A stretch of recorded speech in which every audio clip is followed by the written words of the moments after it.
Alright, so in a perfect world, I would like to do a recipe once or twice before I shoot a video on it.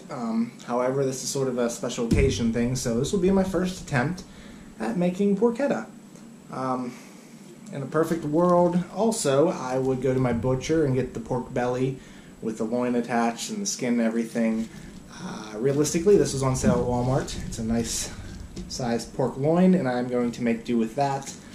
It does have a decent amount of fat on the back that should substitute for the skin. See if I can get that a little crispy. But what I'm going to try and do with this is basically you want to lay it out and get as much surface area as you can for any flavor. So I'm going to sort of start here and do a rolling continuous butterfly cut, and I'm no expert at knife skills, so we'll see how it goes.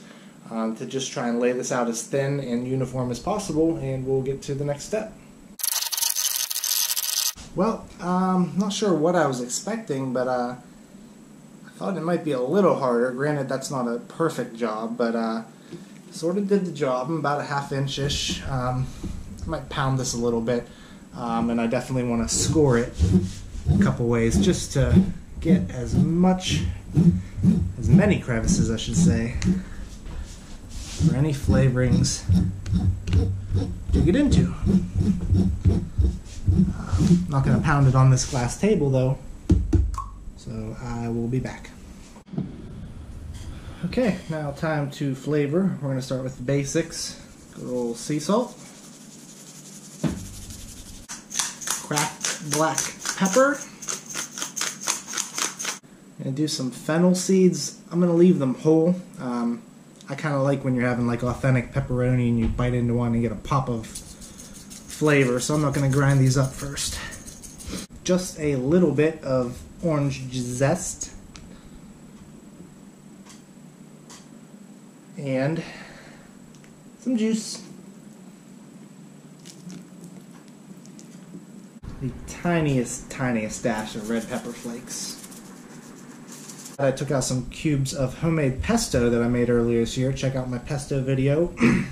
Just threw them in the microwave real quick, and I'm going to glob them on. This will provide all the herbs and garlic that I need. And oil too. That's why I skipped the olive oil, in case you're wondering. We're just going to rub this sort of in, massage it in as evenly as we can. Okay, so another perfect world scenario, aka the right way to do it. You have butcher's twine. I just have regular twine. The internet tells me that will work. We want to roll this up as tightly as it can be, and I'm going to tie it off. I'm just going to do one continuous, but you could do them all separately, double knots, if you were a true professional. So let's give this a shot.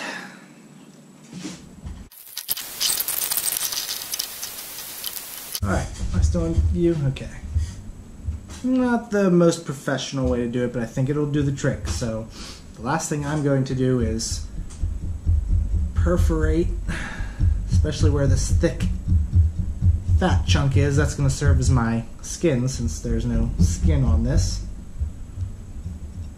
Maybe a couple other places, not to go the whole way through. We don't want all the juices coming out, but we just want to make sure we get as much flavor in as possible.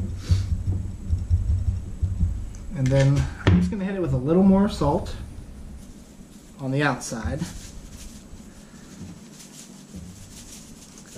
And I'm going to leave this in the fridge uncovered overnight, or until Courtney gets home and yells at me for having raw pork uncovered in the fridge.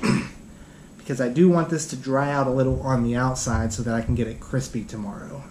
Being that I don't have the skin on, I'm going to try and experiment and create a skin. So, yeah, so more tomorrow.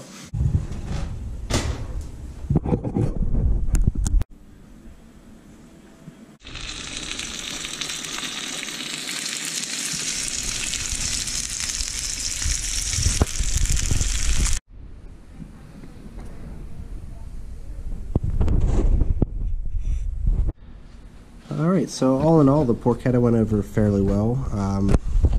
I actually prefer it kind of cold the next day as leftovers with some olives and cheese like this. Yeah, whatever, pretty good. The recipe I think is spot on. The technique could be a little better. I did overshoot 160, I think, so it came out a little dry, but flavors are there, and I mean, it wasn't super easy, but it wasn't that difficult. I will try this again sometime.